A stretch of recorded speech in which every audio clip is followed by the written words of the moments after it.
வெளியே வா விஜய், வெளியே வா விஜய்னு வெளியே வா வா வா வான்னு கூப்பிட்டு வந்துட்டாரு. குறிப்பா அதுவும் திருச்சியில் அவருடைய முதல் சுற்றுப்பயணம், முதல் மக்களை சந்திக்க பயணம், முதல் பிரச்சார பயணம், 2026 தேர்தலுக்கான விஜய் எடுத்துக்கொண்ட இந்த பயணம் டிசம்பர் 20 வரைக்கும். அதுவும் வந்து அதெல்லாம் ஒரு பக்கம் கேள்வி பண்ணிட்டு இருந்தாங்க. சனிக்கிழமை ஒரு சனிக்கிழமை ராமசாமி இவரு அப்படிலாம் என்னதான் ஒண்ணு இருங்க, ஓகே. அப்புறமா சீமான்லாம் கூட அவர் மாதிரியே நடிச்சுலாம் காமிச்சார். வந்து மனப்பாடம் பண்ணி ஒரு வாரத்துக்கு மனப்பாடம் பண்ணுவாரு. அந்த ஒரு வாரம் மனப்பாடம் பண்ணிட்டு வந்து அதுக்கு முன்னாடி கேமரா முன்னாடி நடிச்சு காப்பாரு. நான் நடிச்சுலாம் காமிச்சாரு. என்னோட கேள்வி எல்லாம் பண்ணாங்க.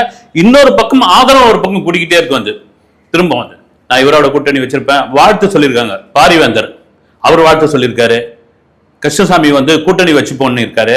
இப்படியே ஒரு பக்கம் ஆதரவு இருக்குது. ரைட். இன்னைக்கு திருச்சியில அதுவும் ஏர்போர்ட்ல வந்து இறங்கி 13 கிலோமீட்டர் மரக்கடை, அந்த 13 கிலோமீட்டரை விஜய் கடப்பதற்கு 6 மணி நேரம் ஆயிடுது.